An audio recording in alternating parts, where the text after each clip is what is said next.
frères, lakini dada, mes frères, lakini à wanjuku, moins que vous ayez le Saint-Esprit en vous qui est la vie éternelle. mpaka tumwe na Roho Mtakatifu ndani mwenu kwa uzima Ça, c'est milele. là, Abraham dit, Bila ile Abrahamu anasema au bout de ce chemin, kumwishwa ile njia, quand le voyage va s'arrêter, wakati safari itashimama, vous êtes fini si vous n'avez pas le Saint-Esprit. huko kumalizika kama mko na Roho Mtakatifu. Alléluia. Amina. Voilà combien la chose est importante. Huoni namna gani kitu kinakuwa cha maana. Vous êtes fini. Huko benye kuisha, Toute la beauté, tout ce que tu as fait, la urembo manière dont tu as été conçu, tout ça, namna yenyewe fini. ulichungiwa chamalizika.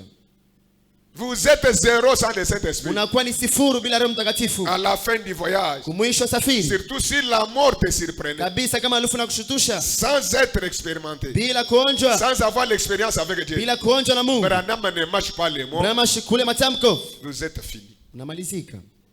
Et peu importe votre apparence, Haizuri yenyewe uso wenu, ou comment sont ces choses, namna kana kwa vile vitu, ou combien vous êtes impopulaire ou populaire, namna kana kwa kujulikana mume wala mke, combien belle, combien laide, combien laide, ou combien belle ou combien laide namna tu es. kana kwa mubaya wala unakuwa mrembo wiko. Écoutez, si Msikie. vous avez la vie éternelle, Kama mnakuwa na maisha milele, là-bas vous vivrez au siècle des siècles. pale mtaishi tena kwa vizazi na vizazi. C'est-à-dire que vous vivrez Ni éternellement. ya kusema mtaishi tena kwa Comprenez milele. que par le baptême du Saint-Esprit, Kupitia Roho Mtakatifu, batizo Roho c'est Mtakatifu l'unique chose qui vous rend éternel. ni kitu kimoja kinamiweka makao C'est ya l'unique milele. chose qui vous fera vivre au siècle des Ni siècles. kitu kitamiishi kwa vizazi na vizazi, Puisque la vie ne se termine pas qu'à la mort. kwa sababu maisha yajimalizikia kupitia lufu. Après cette vie, il y a la vie. Kisha maisha inakuwa tena ingine. Amen, amen, amen, amen. Amina. Vous connaissez, c'est illustré dans la Bible Unajua kuandika Biblia par la parabole de Lazare et de l'homme riche. kupitia msemo wa Lazaro na mtu Tous deux tajiri. ont vécu sur cette terre. Wote wanaishi pa udongo. Il y avait un pauvre mais ami de Jésus. Kulikuwa maskini rafiki wa Yesu Et un riche qui a eu la chance de croiser Jésus. na mtajiri mmoja alikuwa anabata kumbumba Jésus, Yesu. la parole que vous avez croisée au temps du soir. Yesu neno na mbumba wakati wa Les jioni. gens parlent de cette parabole et oublient que la même scène se passe Watu aujourd'hui. wanasema kwa hii fungu, wanasema ile mambo unapitikana Puisque leo. mes frères et sœurs, vous devez comprendre. Jua ndugu na dada, mnazidi sikia. N'attendez pas pour avoir le Saint-Esprit ou la vie éternelle. Msichunge upate Roho Mtakatifu wala uzima Quand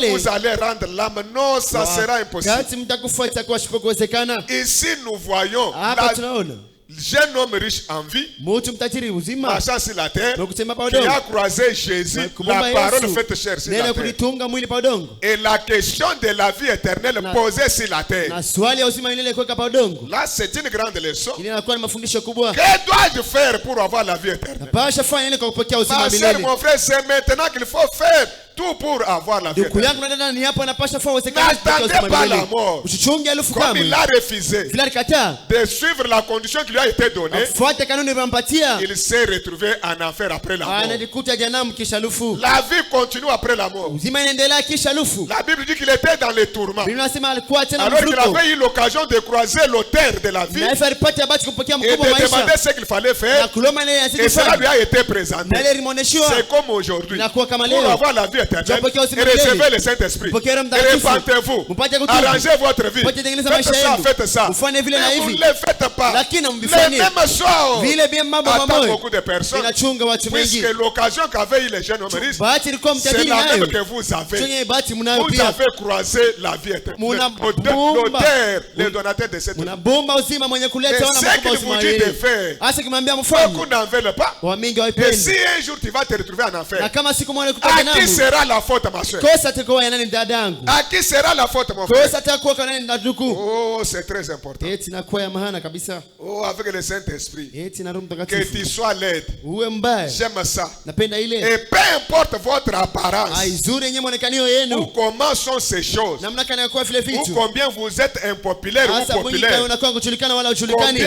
combien belle ou combien laide, Namna kana mrembo wala mbaya. si vous avez la vie éternelle, Kama mnakuwa na uzima milele. là-bas vous vivrez au siècle des siècles. Pale mtaishi Alléluia. kwa vizazi na vizazi. Amina. Ah, moi je ne fais que vous présenter la parole. Nakuwa namionyesha tu kama neno. Comprenez combien la chose est très importante. Mwele namna kana kitu Pour kinakuwa cha vivre maana. éternellement, Kwa kuishi milele. la vie là éternelle Uzima ile ya milele. commence sur la terre Inaanza pa quand udongo. vous recevez le Saint-Esprit. Pale mtapokea Roho Mtakatifu. Mettons-nous debout. Tushimame bwima.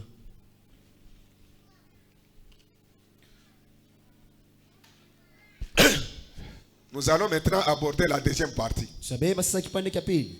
Pourquoi il a été envoyé? Kwa nini walituma?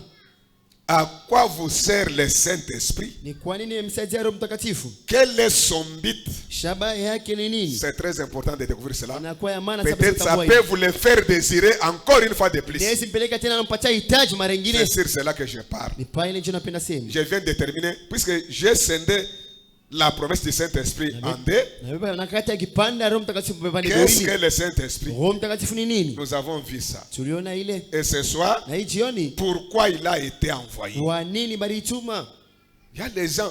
Si quelqu'un comprenait pourquoi Dieu du ciel a envoyé le Saint-Esprit à la terre, Kama mtu tu anaelewa kwa nini Mungu il n'allait pas négliger ça. Ashikupashe beula Il n'allait ile. pas vivre sans le Saint-Esprit. Ashikupashe kuishi bila Roho Mtakatifu. Nous sommes dans Jean chapitre. Pardon. Tuko Yohani. Jean 16. Yohani 16. Le verset 12 et 13. Et puis je vais aller dans Romains 8. Mstari 12 na 13 kisha nitaenda mwa Roma 8. Jean 16, le verset 12. Yohani 16 mstari wa 12. Ça, c'est le maître qui parle. Inakuwa ni mwalimu mwenye kusema. J'ai encore beaucoup de choses à vous dire. Niko tena na vitu mengi ya kumwambia. Mais vous ne pouvez pas les porter maintenant. Lakini hamwezi kubeba sasa.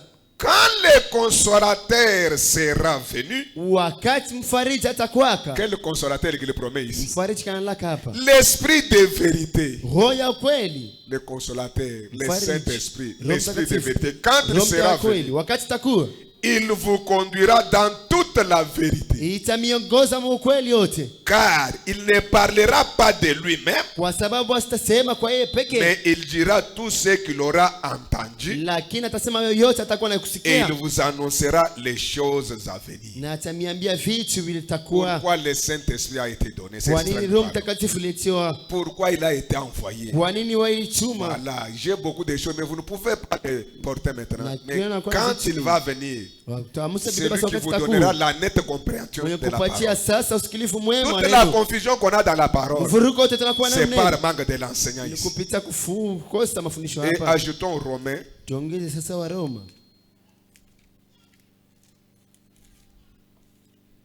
Romains 8. Wa Roma 8. Je suis au verset 9. Niko mstari 9. Pour vous, vous ne vivez pas selon la chair, Kwenu amushi kupitia mwili mais selon l'esprit. lakini kupitia roho. Si du moins l'esprit de Dieu Kama tu roho ya Mungu habite en vous. inaishi ndani mwenu. Si quelqu'un n'a pas l'esprit de Christ, Kama mtu asiko na roho ya Kristo, il ne lui appartient pas. ashiko wa Kristo.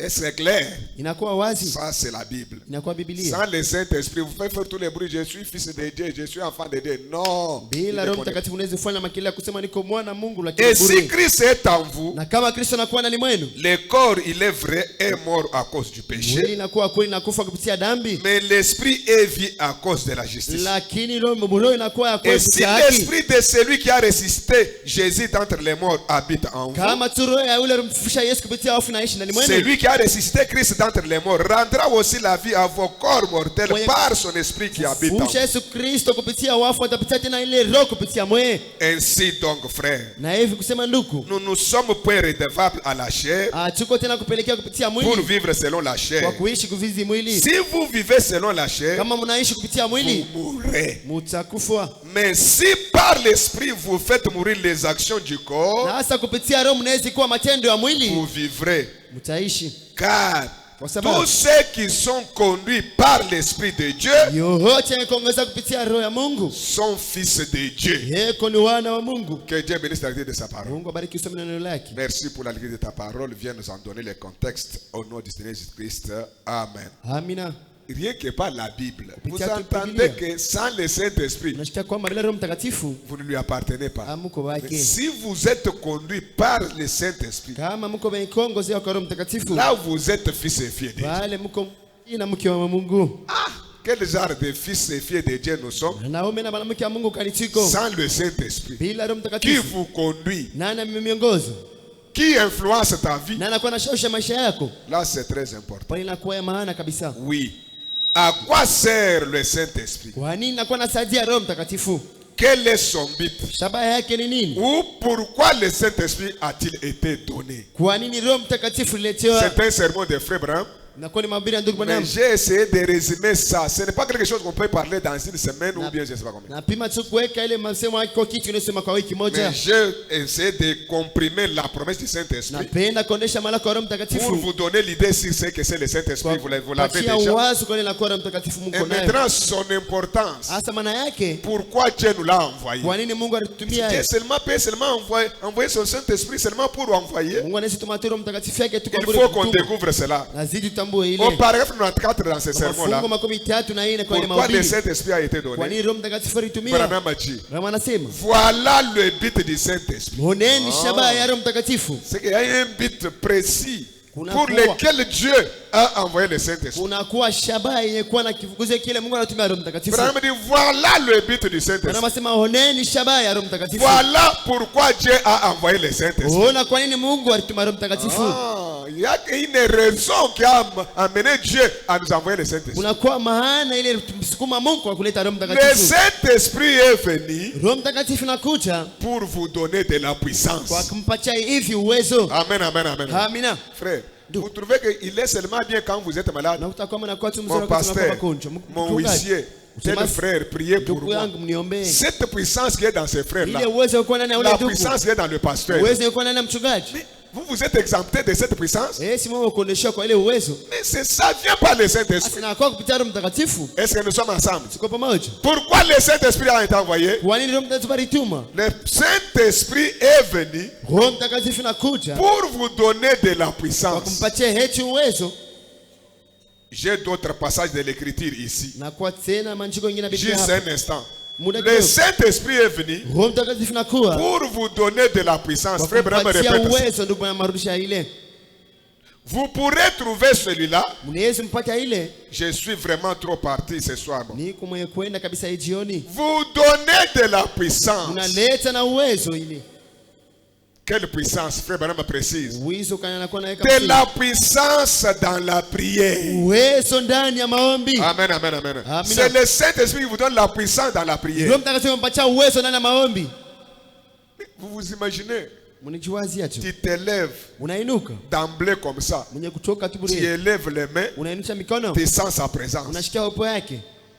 Mais il est là, c'est une réalité. Eko hapa inakuwa ukweli. Ceux qui l'ont connaissent ça. Kumchambua weko nayo. Et quand tu te mets à prier, Wakati unaanza vous komba, sentez que vous parlez à quelqu'un. unashikia kwamba unakuwa naelezea Vous mtu mama. sentez qu'il y a quelqu'un à côté de Unashikia kwamba moi. unakuwa mmoja pembeni Vous yako. sentez sa présence. Unashikia upo yake. La présence du Saint-Esprit. Uwepo wa Roho Parce que Mtakatifu. vous allez comprendre la dispensation où nous vivons. Utashikia sasa mtazamo wala namna tunakuwa Il naishi. a été une fois Père. Kulikuwa mara moja Baba. C'était la grande colonne de feu qui marchait au-dessus des enfants Ilikuwa d'Israël. ni nguzo ya moto kutembea juu ya watoto wa Israeli. Et celui qui était la colonne de feu, Jéhovah là, Mwenye kuwa nguzo na moto Jehova ule. après la chute de l'homme, a été faite chair Qui- pour pouvoir abriter le sang à verser pour nous racheter. Kisha kuanguka kwa moto kadiweka mwili ifapate kuweka C'est damu ya pourquoi il kutokoa. s'est fait un corps dans la matrice d'une femme vierge. Njoo kwa maana kalitunga mwili mwa mtumba mke C'est ça bikira. qui fait que Jésus est différent de tous les prophètes. Njoo yenye kufaa kwamba Yesu anakuwa tofauti ya manabii Et wote. aujourd'hui, il y a les gens qui le comparent à Frère Yesu Branham. kunakuwa wote kufanisha Mais kwa ndugu Branham. comprenez que Branham n'est pas le premier Sikia prophète. kwamba Branham siko nabii wa Avant kwanza. Branham, il y a eu des grands prophètes et des Bila puissants Branham kwa prophètes. wanabii wengine mbele kubwa. Dont Jésus a témoigné Pale lui-même. Yesu anashuhudia peke S'il yake. a voulu parler de Moïse, il dit, Wanapenda kusema kwa Musa asema. s'il y a un prophète parmi vous, Kama anakuwa nabii miongoni moi mwenu. l'Éternel, je vais lui parler par les songes et par des visions. Mimi wangu wa milele nitamsema kupitia Mais il ono. n'en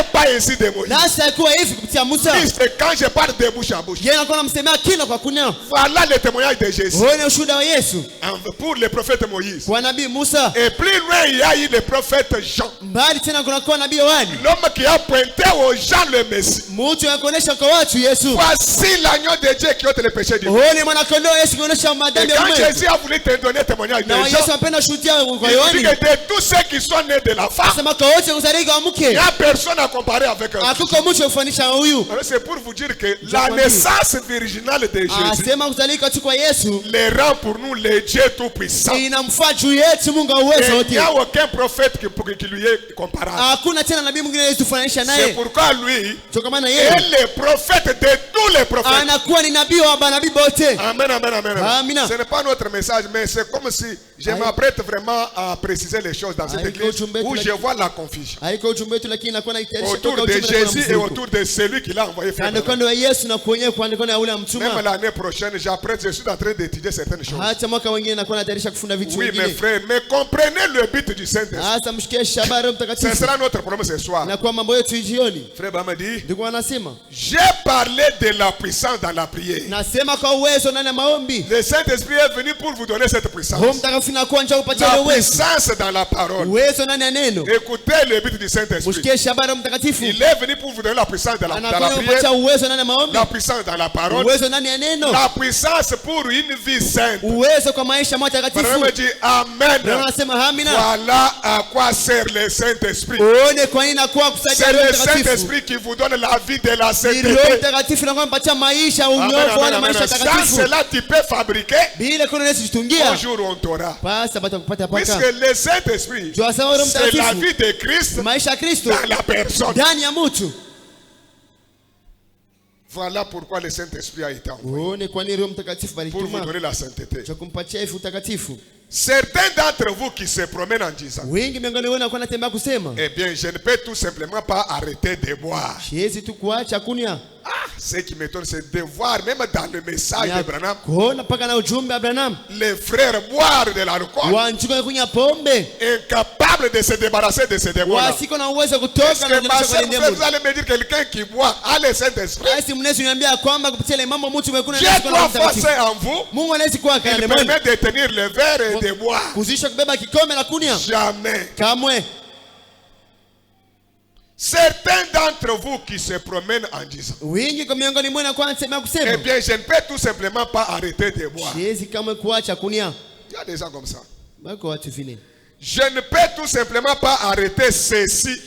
Siwezi tu kabisa kuacha hiki. Certes, tu connais ce que tu ne peux pas arrêter. Racho unajua Kenya huwezi kuacha. Tu connais ce démon-là, cet esprit qui te lie, dont tu ne peux pas t'en débarrasser. Unajua ile ndemu na kwamba inakufunga huwezi Écoutez, kutuondosha. mais pourquoi il a envoyé le Saint-Esprit? Kwa nini anatuma Roho Mtakatifu? C'est pour vous aider Jua kumsaidia à vous débarrasser de tout cela. kudiondosha kwa vile Mais vyote. comme tu ne veux pas Na l'avoir, vile upende c'est pokea. pourquoi tu resteras toujours prisonnière de ce Jua démon-là. kama utabakia tu Tu mfungo seras kwa ndemu. toujours prisonnier du verre. Utabakia tu mfungo wa Écoutez kikombe. votre prophète. Mshikie nabii wewe. Alors que le Saint-Esprit est venu pour vous débarrasser de tous ces Na esprits. hivi Roho Mtakatifu anakuja kumiondosha kwa vile vyote. Même dans ce précieux message, Acha kwa hiyo ujumbe. s'il y a l'endroit où Dieu donne le vrai Saint-Esprit, Kama unakaa ufasi Mungu analeta Roho Mtakatifu c'est dans le kweli. message de Frère Branham. Ndani ya ujumbe wa Ndugu Branham. Le Saint-Esprit Roho Mtakatifu et la parole, na kwa neno la vérité, ukweli marchent de pair. inatembea pamoja.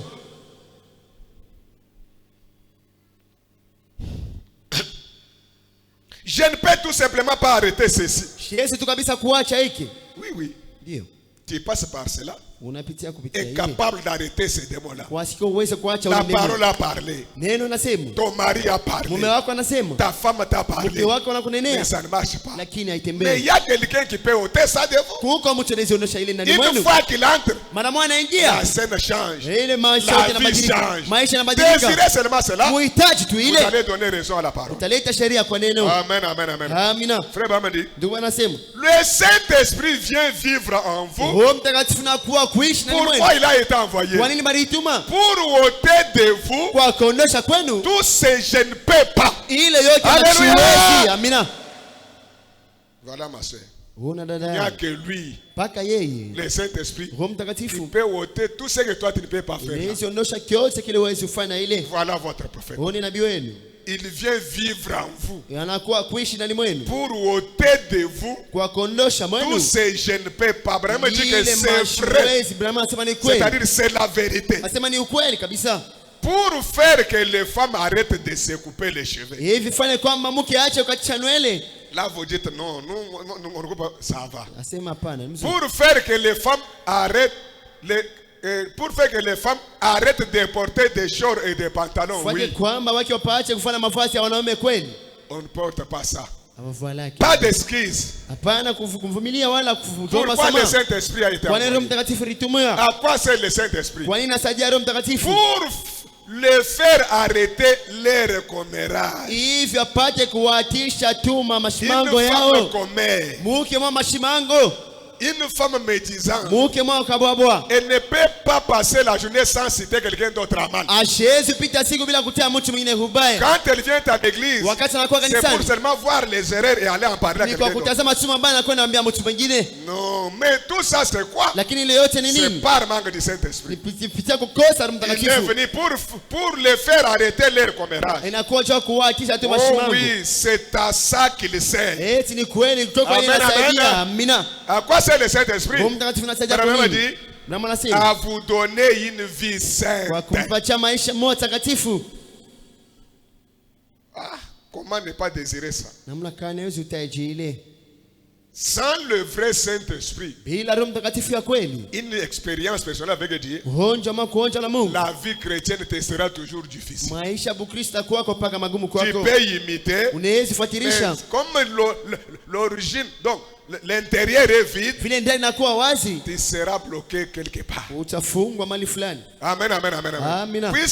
Il sert à vous donner une vie de la sainteté. Iko nasaidia kupatia maisha takatifu. Le Saint-Esprit, s'il est là, Roho Mtakatifu kama iko. Branham a dit, Brahma anasema il suivra les instructions de la Bible chaque fois. itafuata mafundisho ya Biblia kila mara.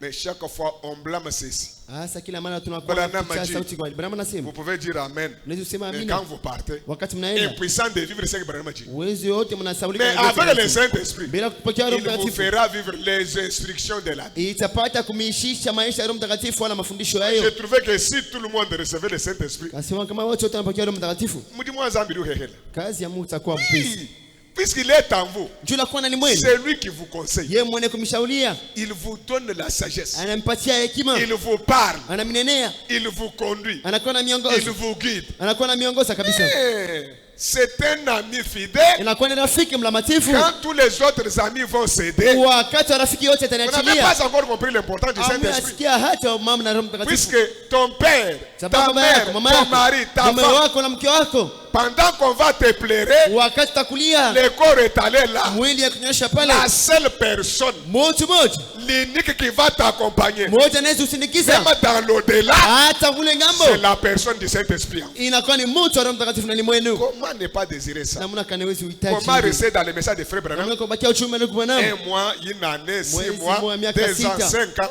Miaka ile yote tano. Gardant toujours les péchés là non confessés. Kuchunga tu madhambi Et leo on utubu. organise les réunions du Saint-Esprit. Baleta ibada ya Roho Il n'y a rien Mtakatifu. qui se passe. Hako hata kimoja Les inapita. réunions passent. Mkusanyiko unapita. Peut-être tu étais tombé. Saa zingine unaanguka. Peut-être tu t'étais roulé. Saa zingine Mais ulibubuka. tu te relèves. Lakini unainuka. Le lendemain, c'est les mêmes esprits qui Kesho arrivent. unakuwa ni roho mama anakurudia. Non, tu as été séduit.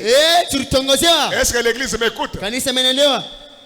Non, non, le Saint-Esprit qui t'a fait rouler, Roho Mtakatifu anakuzungulisha les chini. mêmes habitudes restent. Na ile mifano moja Ça, mwanabakia. c'est un autre esprit. Ile inakuwa ni roho Vous mwingine. devez comprendre comme ça. Unapasha wale kama vile. Oh, écoutez mes amis. Tumsikie marafiki. Le Saint-Esprit suivra les instructions de la Roho Bible. Mtakatifu tafuata mafundisho ya Branham kanisa. a dit, Branham anasema chaque fois, kila mara il n'y a pas d'excuses. hakuko usamaha. Ce n'est pas que vous suivez les instructions de la parole Lazima cette nafuata mafundisho ya semaine, neno hii ce wiki, mois, hii et mwezi, d'autres jours. na ile masiku Vous mengine faites ce qui vous semble bon. mnafanya mfundisho mzuri. Quand le Saint-Esprit vient en vous, Wakati Roho Mtakatifu anakuwa ni il mwenu, vous rend prisonnier de la parole. inamfanya mfunga wa neno. Oh, mes amis. Ti marafiki. Une femme dirait, Mke mmoja atasema, une femme qui dirait, mke mmoja atasema, il fait vraiment trop chaud. inakuwa nafaa kivukutu kabisa. Il faut absolument que je porte ça. Inazidi kabisa nifae hiki. Peut-être l'homme défend de porter, je ne sais pas, ces collants ou bien ces blouses-là, je ne sais pas de quelle manière. Sijue mume anakuwa nakataa kuvala ile nguo. Tu en fais un problème avec ton mari. Unakuwa fana mambo na Ah, mume qu'est-ce que wako. ça fait? Inafanya. Toi, tu ne vois pas qu'il fait chaud. Waona sema nafaa Branham a kivukutu. dit, Brahma anasema, une femme qui dirait, mke mmoja atasema, il fait vraiment trop chaud. inakuwa nafaa kivukutu Il faut kabisa. absolument que je porte ça. Inazidi kabisa nifae hiki.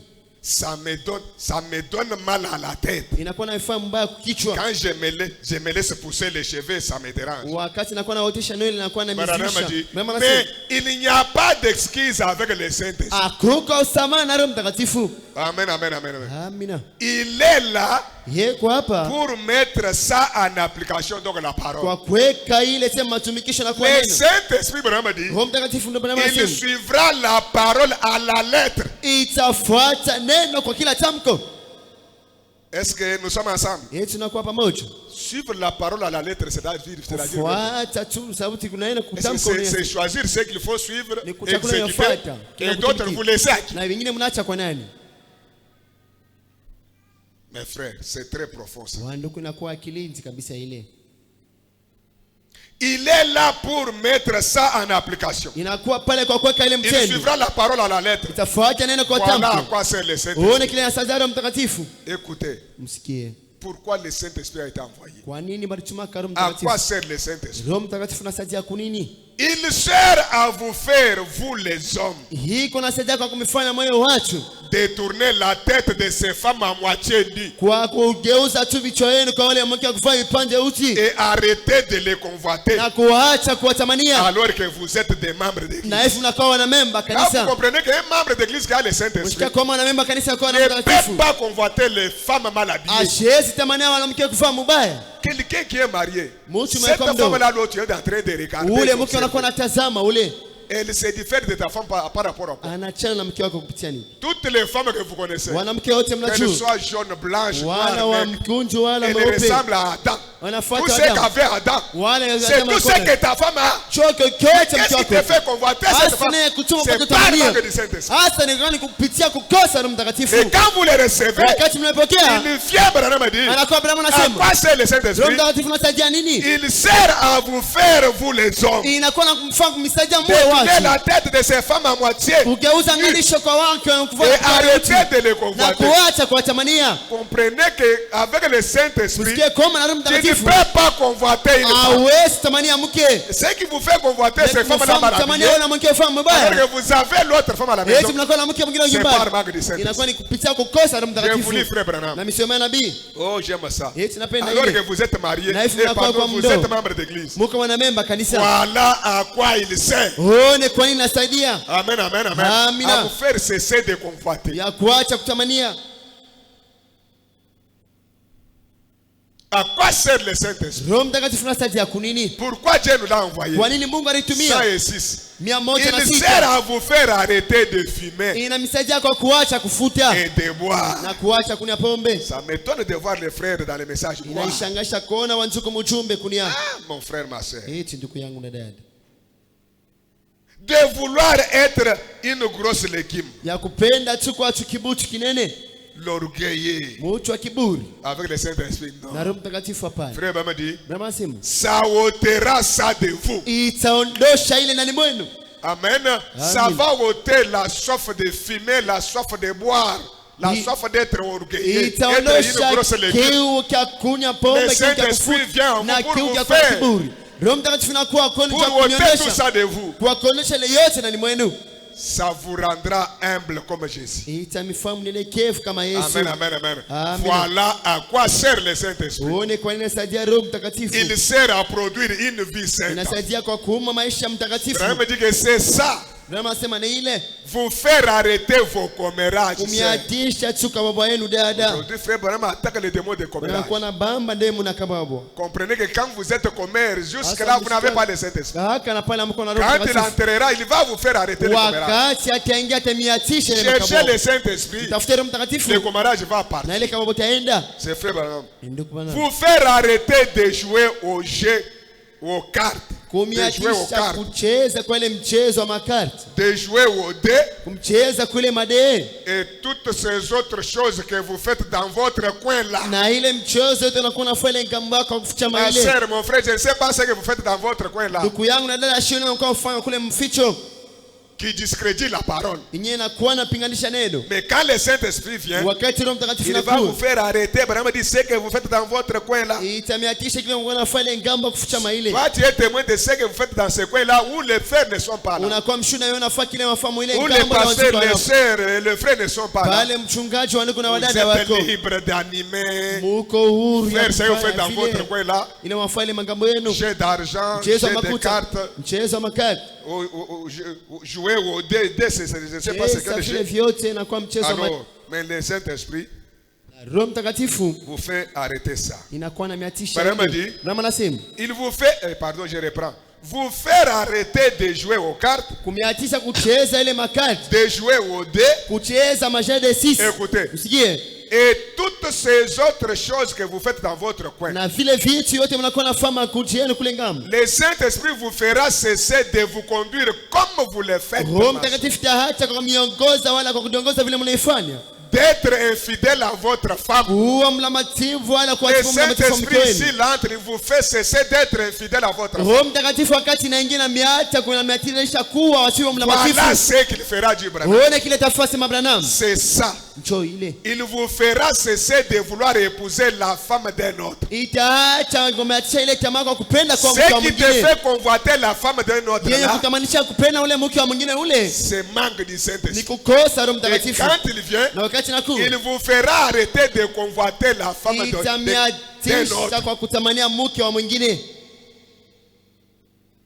Nous pensons que vous êtes notre frère. Quand vous arrivez chez votre frère, vous trouvez que votre femme n'est pas bonne ou belle par rapport à l'autre.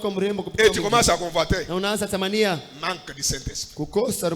C'est frère, mais ce n'est pas bon. Il vous fera cessez de vous conduire comme vous le faites, d'être infidèle à votre femme. Voilà ce qu'il fera. Il vous fera cesser de vouloir épouser la femme d'un autre. Cette sœur, vraiment, elle devrait être ma femme. Je ne sais pas comment je suis allé tomber sur une telle femme. C'est par manque de Saint-Esprit. En parlant, vous êtes en train de convoiter. Et tu as déjà commis adultère selon la parole. Quiconque ne regarde une femme pour la convoiter, il a déjà commis adultère. Combien cela devrait, ma soeur, vous pousser à bien vous garder, à bien vous habiller. Puisque Branham est clair, qu'est-ce qui nous a pas dit? Une femme qui est baptisée du Saint-Esprit, elle n'aura pas la légèreté par la manière de se comporter ou de s'habiller. Puisqu'il sait que quand je vais sortir de ma maison pour le marché, je vais sortir pour le travail, je vais sortir pour partir, les gens qui vont me convoiter par rapport de la manière où je me suis habillé, tu veux être ressemblé au monde. Toi, tu penses que tous les hommes que vous croisez là, ils sont scellés du Saint-Esprit. Par votre manière mal de t'habiller, un homme qui te convoite, vous avez déjà commis adultère. Branham a dit, au jour du jugement, tu vas dire, moi j'étais vierge. Je n'ai connu que mon seul mari qui m'a épousé. Je ne connais pas d'autres maris. C'est tous ceux qui t'avaient convoité. On va les aligner et dire, voilà tes maris. Alors comprenez combien ça devrait. Nous sommes en train de voir les choses commencer. La légèreté qui entre dans cette parole. Cette sœur-là qui vous dit que ça, moi j'aime la sœur Meda. Pour vous dire que Meda portait des jupes comme ça qui montraient les mollets ou quoi. Qui vous a dit que Meda c'est le modèle? Frère Branham dit, même la femme du pasteur n'est pas votre modèle. Notre modèle c'est la parole de Dieu. Mon sœur Meda, ce sont des démons. Qu'est-ce que Meda a à faire dans la parole de Dieu? Et vous êtes là, et vous tel que vous êtes, qui n'a pas le Saint-Esprit, vous tolérez des bêtises dans votre maison. Sœur Meda. Donc ça devient un modèle à prendre dans le message. Que Meda avait les jupes comme ça. Toi aussi tu vas porter ça. C'est parce que tu as et je ne sais pas comment qualifier ton mari. Puisque tu es le chef de la femme, tu es censé tout contrôler. Est-ce que l'église m'écoute? Nous sommes dans un âge mauvais où Dieu appelle l'épouse. La Odyssée, c'est un âge dangereux. L'âge des aveugles, comprenez. Des nids des misérables. Mais ne le savent pas. Ne soyez pas aveugles. Je te conseille de venir prendre des colliers pour oindre des yeux, afin que tu voies. La collier, c'est ça les Saint-Esprit.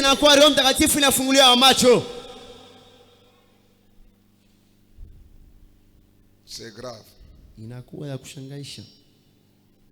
Pourquoi le Saint-Esprit a été envoyé? À quoi sert le Saint-Esprit? Il sert à vous faire vivre une vie sainte. Inasaidia kupatia kuishi maisha takatifu. Voilà à quoi c'est la puissance du Saint-Esprit. Uone kinasaidia uwezo wa Roho Mtakatifu. Qu'est-ce qu'il fait? Inafanya nini? À faire que vous vous affectionnez aux choses d'en haut. Hivi mupate kujitengia kwa vitu ya kule juu. Là où Dieu se tient. Pale Mungu weko. La pensée de Christ en vous. Mawazo ya Kristo ndani mwenu. Le Saint-Esprit, c'est la pensée de Christ en vous. Inakuwa ni mawazo ya Kristo ndani mwenu. La pensée de Christ en vous. Mawazo ya Kristo ndani mwenu. Vous ne pouvez pas vous empêcher de voir ces choses quand vous les regardez. Quand vous regardez ces choses mauvaises, avec le Saint-Esprit vraiment dit, vous détournez la tête. C'est vrai. Écoutez, il sert à vous les faire faire. Vous détournez la tête des femmes mal habillées. C'est là que Abraham nous a tout dit. Le premier écart, Dieu te justifie. Tu viens, tu sors de la maison, tu te mets là pour prendre le taxi ou les motos. Tu vois une femme malade, tu as croisé. Mais elle est passée. Quel est ce deuxième, troisième écart? Ça cherche quoi? Là, c'est déjà un problème. Est-ce que nous sommes ensemble? Le premier écart, vraiment dit Dieu te justifie. Mais d'autres écarts où tu veux approfondir, pour bien voir, ça c'est autre chose. Ça devient un péché. C'est ça qu'on voit. Est-ce que l'église m'écoute? Mais avec le Saint-Esprit, oh, une fois que tu as vu, tu détournes la tête. Il sert à vous le faire faire. Vous ne pouvez pas vous empêcher de vous détourner la tête. Voilà. Vous dites, il y a des gens qui disent comme ça. Je ne peux pas, moi, dormir sans prendre un kajou comme Michel. Dormir sans fumer, je ne peux pas. Terminer un mois sans connaître une autre femme, je ne peux pas. Terminer la journée sans mentir, je ne peux pas. Aller au marché sans faire de mon conseil, je ne peux pas. Écoutez, Branham. Vous dites, je ne peux pas. Oh, je ne peux vraiment pas. Oui, écoutez, Branham. C'est sûr. Vous ne pouvez pas. C'est ça l'homme. Vous ne pouvez pas. Mais le Saint-Esprit est venu pour ça. Voilà ce qu'il a. Il est venu pour ôter ça de vous. Ôter quoi, ma soeur? Ôter toutes ces vieilles habitudes et ces choses que vous faites. Amen, amen, amen. Voilà pourquoi le Saint-Esprit, c'est médisance, le Saint-Esprit, de vous séparer en disant, gloire à Dieu, je suis méthodiste, je n'aurai rien à faire avec ces espèces d'exaltés. Le Saint-Esprit est venu pour ôter ça de vous.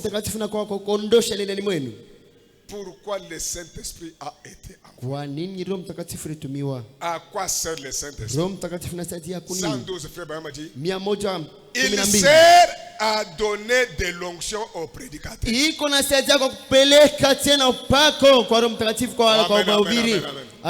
C'est le Saint-Esprit qui donne l'onction au prédicateur. Il vous donne à vous exprimer avec l'autorité. Mais vous êtes là en train de parler, vous monologuez ou comment? Les gens dorment. C'est pourquoi Abraham nous a dit, nous les prédicateurs, la condition sine qua non pour vous tenir derrière c'est le baptême du Saint-Esprit. C'est lui qui vous donne l'onction. Il sert à donner de l'onction au prédicateur. Il sert à donner de la sainteté au groupe. Il sert à mettre l'église en ordre. Il sert à amener une unité d'esprit. Il sert à nous unir ensemble avec puissance. Il sert à nous unir ensemble dans l'amour fraternel. Amen, amen, amen. L'amour des frères. Mapendo ya Et kindugu. aujourd'hui c'est terrible. Lakini leo unakuwa On annonce kushangaisha. que tel frère est éprouvé. Ule ndugu anapata Telle kilio. sœur est éprouvée. Ule anapata kilio. Telle sœur a été opérée. Ule ndugu Tel anapasula. frère est malade. Ule ndugu anakuwa Mais avec mgonjwa. le Saint-Esprit, Na Roho ça ne Mtakatifu. vous dit rien. Haimwambie kitu. Non. Hapana. Mais à la Pentecôte, quand il était descendu, Hasa kupentekoste wakati la alishuka. première chose que le Saint-Esprit a donné, Kitu cha kwanza Roho Mtakatifu ileta c'était l'amour fraternel. ilikuwa ni mapendo ya Mais kindugu. comment le vôtre que vous avez, Hasa nyewe ça ne mapendo vous dit unayo. rien à l'égard des frères et des Kitu sœurs. kuangalisha ndugu na On a wadada. vérifié. Pale pati Heureusement kukusanyisha. que l'occasion est là Na hivi bahati iko pour chercher la vraie expérience avec lui. kupatia honjo wa kweli na Mungu. Il y a beaucoup d'avantages, je ne saurais pas terminer. Kuna kwa mapato mengi siwezi maliza. Eh bien, vous dites, Na hivi mtasema ça ne me fait pas de mal de faire ceci ou cela. alifanye kosa kwa kubaya kwa kufanya ile wala Vous hii. faites des péchés sans condamnation. Mungu anafanya dhambi bila kuwaza. Ça ne me fait rien de faire. C'est frère Branham, ce n'est pas moi. Hainifanye mubaya kwa ndugu wala 114. makomi. Ça ne me fait pas de mal de faire ceci ou cela. Hainifanye mbaya kwa kufanya hiki wala kile. Non. Hapana. La parole dit que oui. Neno nasema kwamba ni kweli. Et si le Saint-Esprit Na kama Roho Mtakatifu est en vous, hiko ndani mwenu, il vous conduira tout droit à la parole. itamiongoza buluti mpaka kuneno. Et c'est la parole. Inakuwa neno. Il n'y aura pas d'excuses. Hakustakuwa msamaha. Dieu n'apporte pas de changement ou d'excuses. Mungu ashiletake mabadilisho wala tu msamaha. Il fixe les règles Anakuwa naweka tu et mpango vous wake. vous alignez là-dessus. C'est tout. Naweka pale juu kunamalizika. C'est comme ça pour tout le monde. Jo vile jua watu wote. Vous venez de la même façon. Munakuwa wote namna moja. Oh, s'il vous plaît. Eti muniruhusu. Laissez-moi vous convaincre, ma soeur ou mon frère. Muniache nimeambia ndugu yangu na dada. Ma soeur ou mon frère chrétien. Ndugu yangu na dada Mkristo. Est-ce que vous voulez que frère vous convainque ce Unapenda soir? ndugu mpate kumshauria hii jioni. C'est frère Bama qui dit, laissez-moi, ma soeur, mon frère chrétien, vous convaincre. Niache ndugu yangu na dada niambie. Qu'est-ce qu'il veut nous convaincre? Napenda tuambia nini? Frère Branham vous supplie. Ndugu anakuwa na milomba. Laissez-moi vous convaincre. Niache niambie. Ne laissez pas ce réveil passer à côté de vous. Mshache hii amsho kupitia kando kando yenu. Le réveil pour le Saint-Esprit qu'on a commencé. Amsho joro mtakatifu tunaanza. Frère Branham le dit, laissez-moi vous convaincre. Tunasema mniache Que niambie. ces réunions sur le Saint-Esprit ne vous passent pas à côté. Asema ima kusanyika wala mtakatifu mpitie pembeni. Oui, vous devez recevoir le Saint-Esprit. Unapasha pokea Roho Amen, Mtakatifu. amen, amen. Amina. Saisissez cette occasion. Pate kushika ile C'est là bahati. que j'avais dit le mercredi. Chupa ilisema mkasi tatu.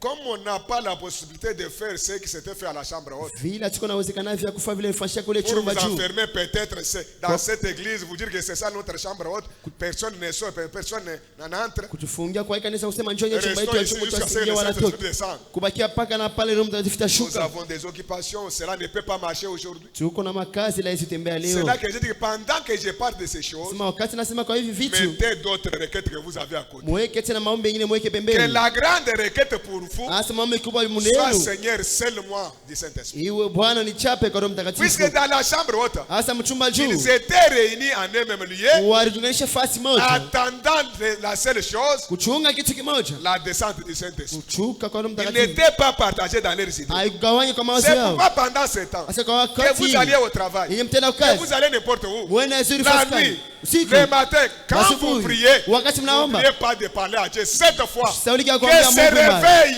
Nasema hii ne amsho. me laisse pas sans l'expérience. Usiniache bila kuonjwa. Est-ce que l'église m'écoute? Kanisa imeelewa?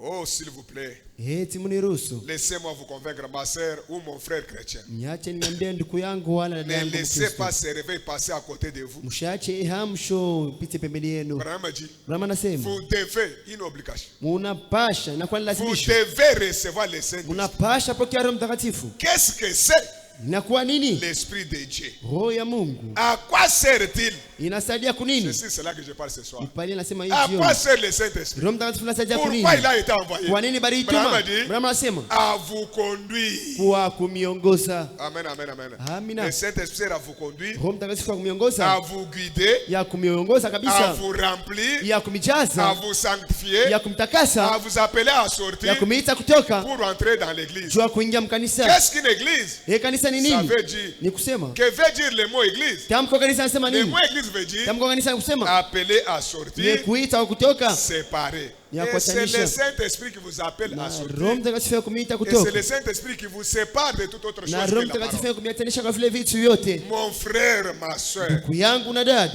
Est-ce que j'ai des frères et sœurs, des frères ici? Mon frère, ma sœur, comme votre frère, comme votre serviteur en Christ, laissez-moi vous convaincre. William Branham est en train de souffrir. Laissez-moi vous convaincre de tout mon cœur. Ne laissez surtout pas ceci se réveiller.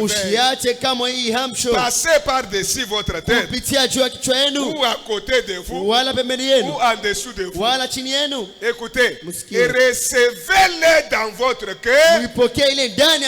Amen, amen, amen, amen. Et recevez le Saint-Esprit dans votre cœur. Pendant ces réunions, je réveille pour le Saint-Esprit. Branham a dit, et vous serez une personne heureuse sur la terre.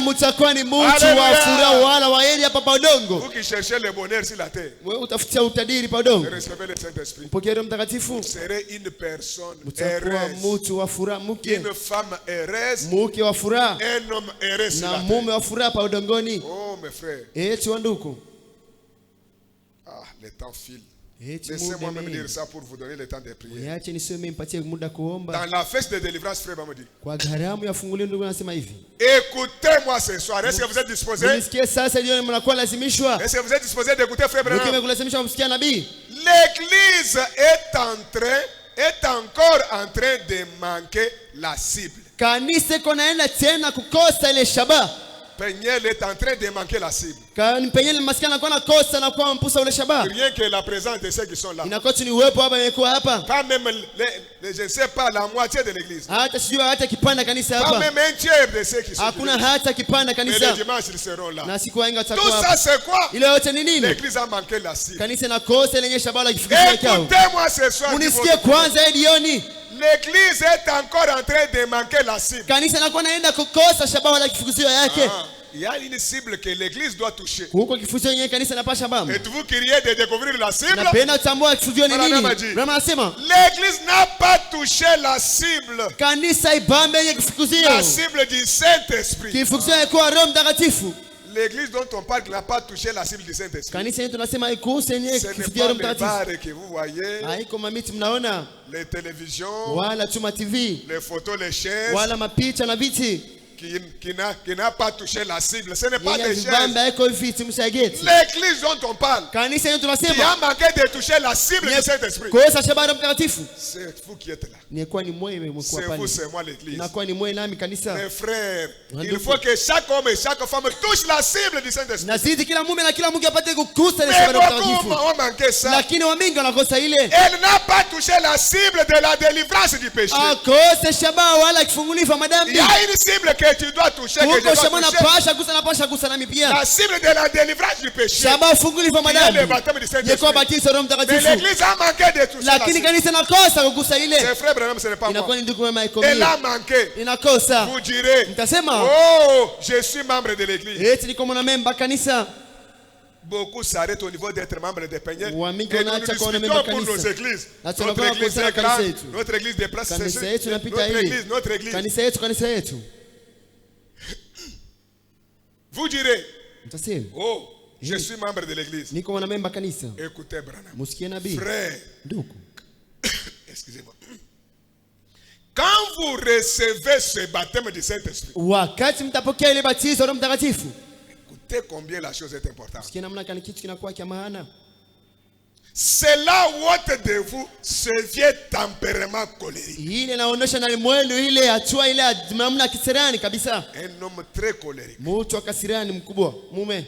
Il va jusqu'à battre même sa femme. Et lui dit, si je la prends, tu vas rester la femme de ton pasteur.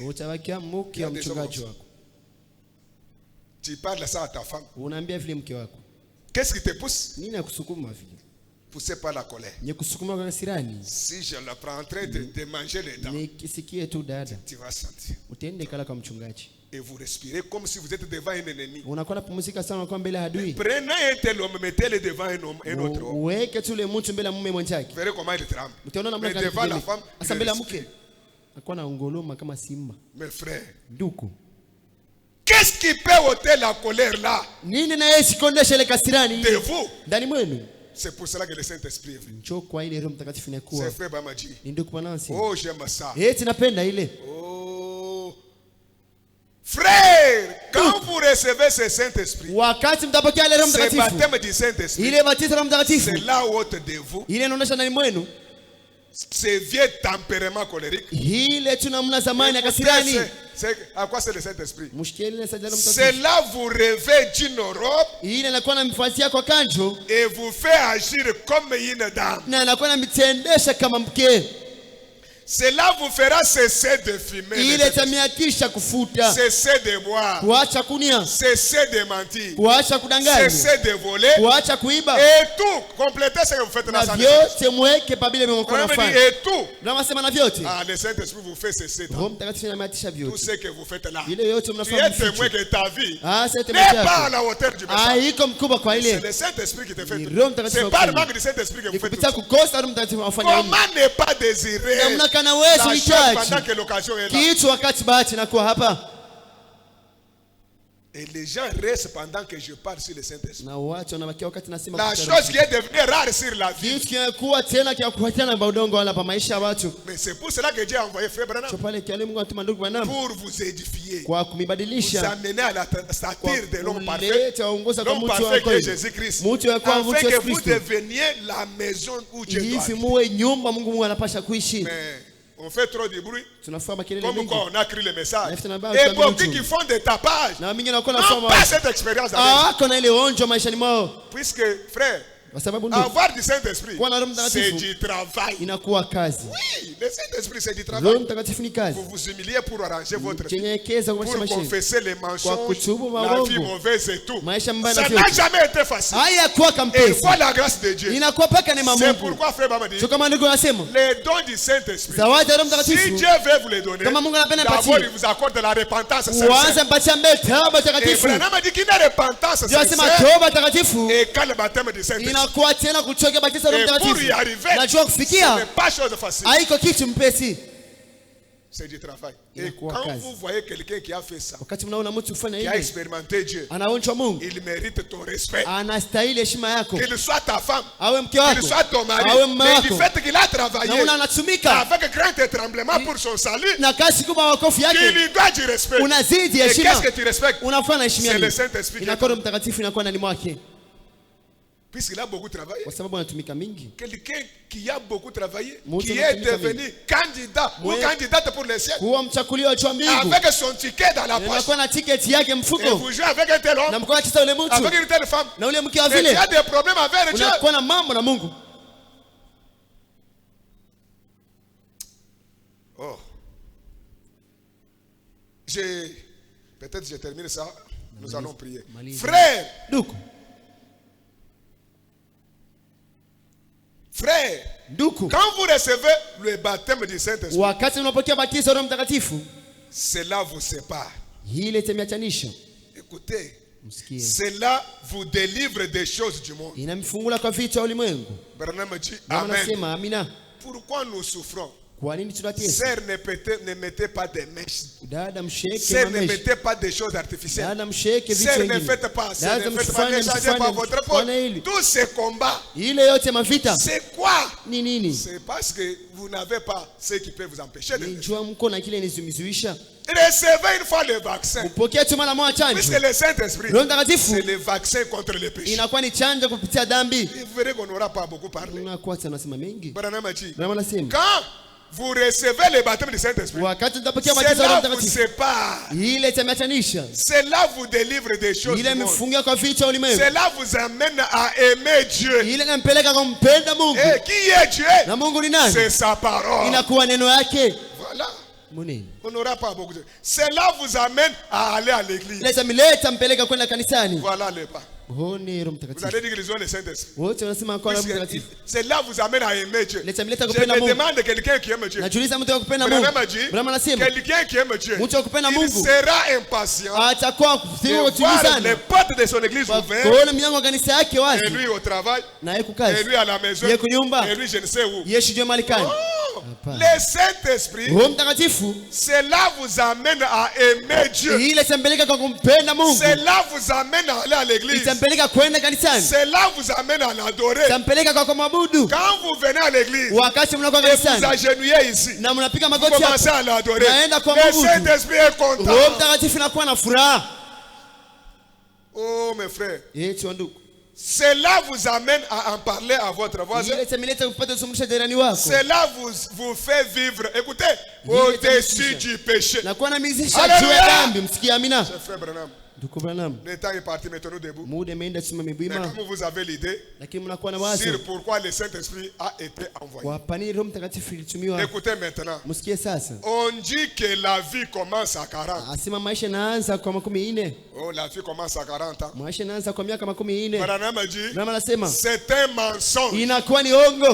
Mais où est-ce que la vie commence, frère? La vie commence à l'autel. Alléluia. Voilà l'endroit où la vie commence. Je lis Branham. Je crois entendre, reconnaître et agir. Oui. 61, j'ai pris la première partie. C'est là que commence la vie. Quelle vie? La vie éternelle commence à l'autel. Lorsque vous venez à ce Jésus-Christ, écoutez, lorsque vous venez à ce Jésus-Christ, chaque promesse est votre. Et le Saint-Esprit, c'est la promesse de Dieu. La plus grande des promesses de Dieu. Et quand vous venez à Christ, chaque promesse est votre. Toutes les promesses sont vôtres. C'est à vous. Peut-être que vous n'avez pas sondé cela. Écoutez, peut-être que vous n'avez pas examiné pour voir si la promesse mettra au singulier. Si la promesse est pour vous. Vous ne pouvez pas venir recevoir le Saint-Esprit si vous ne croyez pas réellement que vous allez le recevoir. Alléluia. Voilà. Les réunions sont là. Qui vont les recevoir? C'est ceux qui vont croire que réellement ils vont les recevoir. Peut-être que vous n'avez pas examiné pour voir si la promesse du Saint-Esprit est pour vous. Peut-être vous n'avez pas examiné. Vous ne pouvez pas venir recevoir le Saint-Esprit si vous ne croyez pas réellement que vous allez le recevoir. Eh bien, je termine. Eh bien, Dieu, alléluia, Dieu désire plus que vous le receviez. Il le désire plus. Le désir de Dieu et chaque fils et chaque fille de Dieu reçoit le Saint-Esprit. Il veut que vous le receviez. C'est à vous. Écoutez, c'est votre propriété personnelle. Qui croit ça? Si vous croyez que le Saint-Esprit est votre propriété personnelle, vous allez cette fois-ci le recevoir. Et ce que je vous demande, c'est suivre seulement ces instructions jusqu'à la fin. Puisque ma manière de faire, pour qu'il y ait de bons résultats, chaque réunion prépare l'autre. Celle-ci prépare l'autre jusqu'à vous imposer les mains. Suivez seulement ce que Branham a dit et mettez cela en pratique. Vous allez vivre la chose. Nous allons chanter et chacun va vraiment parler au Seigneur. Oh mon frère Branham a dit, maintenant mes amis, écoutez, si vous mourrez sans l'esprit de vous en vous, vous ne pouvez pas aller à cet endroit-là. L'endroit de racheter. La 6e dimension. Sans le Saint-Esprit, l'enlèvement ne t'engage pas. Le ciel n'est pas pour toi. À quoi va vous servir tout ce va et réfléchissons. Et chacun, si Dieu t'a parlé, nous en donnons l'occasion comme le temps est parti. Priez sincèrement. Que ce réveil, Seigneur, ne me passe pas à côté, ou en dessous, ou au-dessus. J'aimerais te vivre. Les enfants de Jacob, fais le Saint-Esprit à tout prix. Ils sont prêts à tout faire. S'il faut confesser n'importe quoi, confessez. Que Dieu vous donne la chose. Nous allons chacun chanter et vraiment prier sincèrement.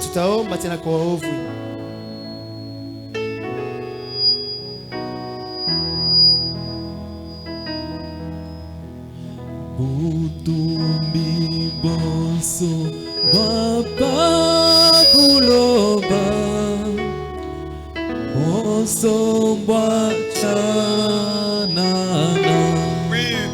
pouvoir de ce monde se c'est seulement le Saint-Esprit en vous.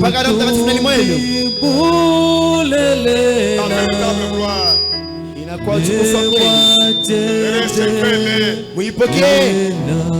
Vous serez la personne la plus heureuse sur la terre. Rencontrer Jésus-Christ dans ta vie. C'est tout ce qu'il faut pour toi. Il n'y a rien dans ce monde.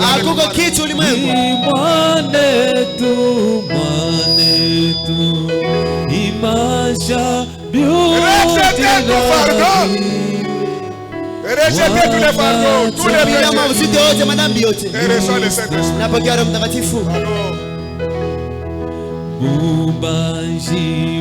C'est la richesse. C'est la délivrance. C'est votre avocat. Il sera vous donner la puissance. La puissance dans la prière. Il voit de vous. Tous les jeunes ne peuvent pas. La boisson, il nous voit. Le péché, il nous voit. La compatisse, il nous voit. Tout ce qui vous dit. Et le Saint-Esprit sois déterminé.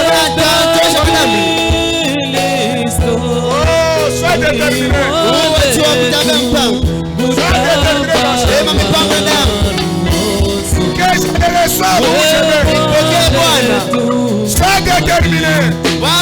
Que rien m'accepte de t'empêche de rencontrer Jésus-Christ. D'expérimenter le Saint-Esprit.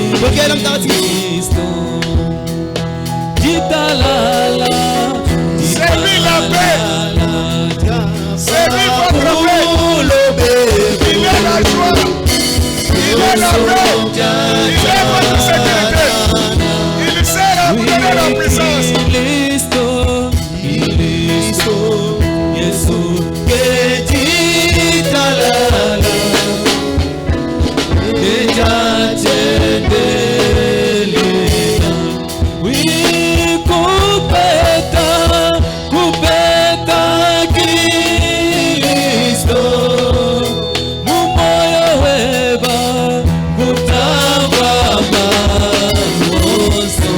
Recevez Jésus ce soir.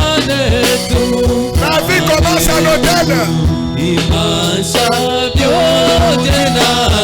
Élevons nos voix et prions le Seigneur.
Prenez la position de la prière.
Yezue ukemeshi wa bantu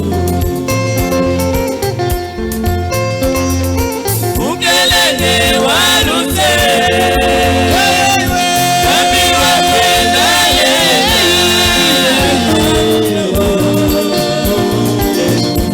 Ebo wa shano Ebo wa shano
Salele mulau tata soye kwa kula yeye wakabenesha Yakobo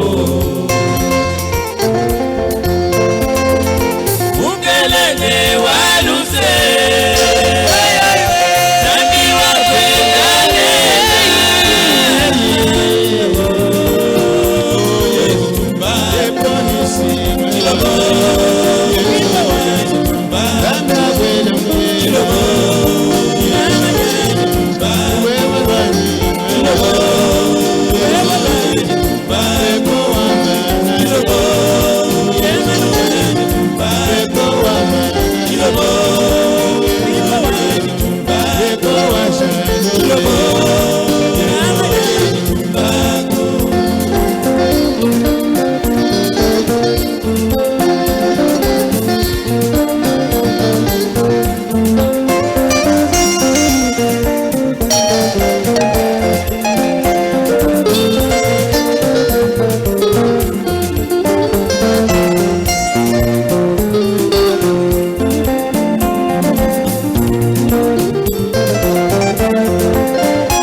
Kisungila umashi amushinga mukole na Yesu muntu wajibenesha yeye na beneshi weka shidi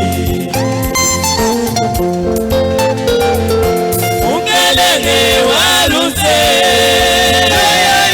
wami wakwendane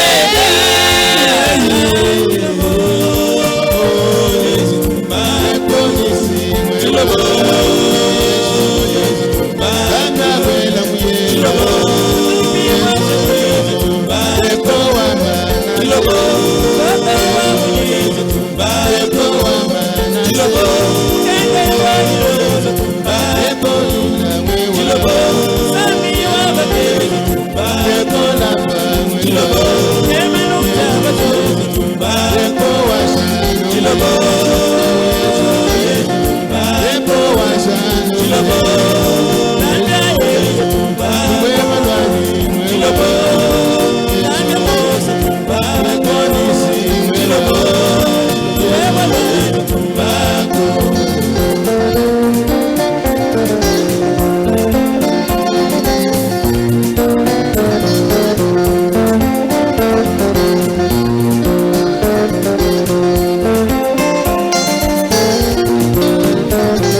Amen, amen.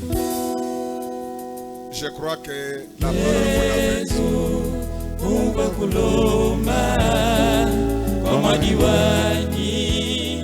Alors, le temps est parti. J'appelle le révérend pasteur Djiboué. Il va prier, clôturer cette prière. Et vous allez continuer à prier à la maison. C'est l'unique requête qu'on a pendant tout ce temps. Connectez ça.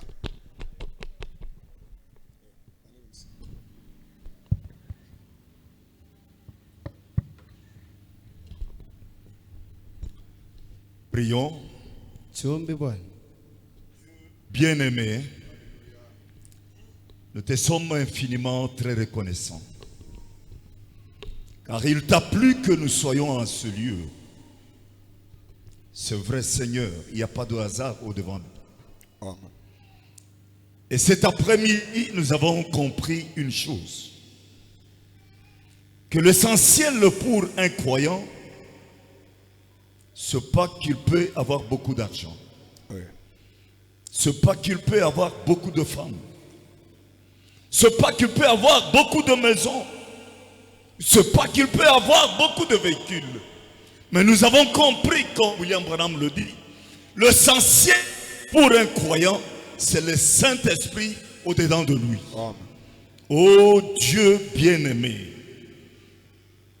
Le même prophète dit, nous venons à l'église pour devenir meilleurs. Amen. Seigneur, mais nous avons aussi compris que ce qui rend meilleur, c'est le Saint-Esprit au-dedans d'un homme. C'est pourquoi, cet après-midi, nous venons au-devant de toi. Toi, promis le Saint-Esprit, car tu as dit, il est pour nous. Et même Pierre, lorsqu'il a pris la parole lors de la Pentecôte pour parler, lorsque les autres pouvaient s'inquiéter, disant, qu'est-ce que nous devons faire? Il a répondu, repentez-vous. Repentez-vous. Seigneur, cet après-midi, nous devons nous mentir. Amen. Et il a ajouté, recevez le Saint-Esprit, c'est la promesse qui a été faite. Elle est pour vous. Elle est pour vos enfants. Et pour ceux-là, en aussi grand nombre que notre Seigneur les appellera. Oh. William Branham dit, lorsque Pierre faisait cette promesse, il nous voyait nous aussi. Amen. Alors le Saint-Esprit, c'est aussi une promesse. Amen. Cet après-midi, Seigneur, nous avons entendu. La chose est entrée par les oreilles. Mais ce ne sont pas les oreilles qui entendent le mieux. Cette chose, la parole, elle doit descendre jusque dans notre cœur. Amen. Nous l'avons écoutée avec les oreilles, mais elle descend dans le cœur. Permets, Seigneur, que si cette parole a trouvé une place dans le cœur de mon frère, dans le cœur de ma soeur, il n'y a que toi qui peut encore mettre de l'eau sur cette parole afin qu'elle puisse germer, qu'elle puisse sortir, qu'elle puisse devenir un arbre, un grand arbre qui doit porter le fruit et le fruit du Saint-Esprit. Seigneur, accorde. Ton serviteur a dit, on ne peut pas le recevoir si on ne l'a pas désiré. De même, William Branham a dit, on ne peut pas le recevoir si on ne l'a pas cherché. Oh Dieu bien-aimé, mon désir cet après-midi, qui est aussi le désir de quiconque est ici, c'est que, Seigneur, que nous ayons la soif du Saint-Esprit. Amen, amen. Que nous puissions le désirer amèrement. Que nous puissions le désirer de manière à ce que le plus grand souci que nous pouvons avoir dans notre cœur, c'est d'avoir le Saint-Esprit. Est-ce que, Seigneur, ne puisses-tu pas mener à mon frère, ne puisses-tu pas mener à ma soeur, ne puisses-tu pas mener à désirer le Saint-Esprit comme ceux-là qui l'ont désiré et qui l'ont eu? Je connais un frère. Il a dit, Seigneur, je suis dans mon champ. Si tu ne me le donnes pas, vraiment, oh Dieu, à ton retour, tu vas trouver les eaux ici. Et William Branham dit, c'est comme ça qu'un croyant, un véritable, doit désirer le Saint-Esprit. Et Dieu qui a promis le Saint-Esprit ne manquera pas à le lui donner. Seigneur, donne-nous cette soif. Donne-nous ce désir. Comme William Branham l'a dit, oh, j'aimerais que vous m'écoutiez bien. Ne manquez pas cette occasion. Ne manquez pas, ne perdez pas votre temps de manière que tous les jours, ces réunions de prière de réveil vous passent par-dessus. Mais faites tout pour profiter de ces réunions pour prendre le Saint-Esprit. Seigneur, ces occasions sont rares. Ces occasions sont rares. Moi aussi, comme tu as permis que je sois de la partie. Oh, c'est pas puisque je suis prédicateur que je suis plein du Saint-Esprit. C'est pas puisque je suis prédicateur que je suis véritablement le Fils de Dieu. Mais je dois le désirer. Amen. Je dois le désirer. Et l'avoir en abondance.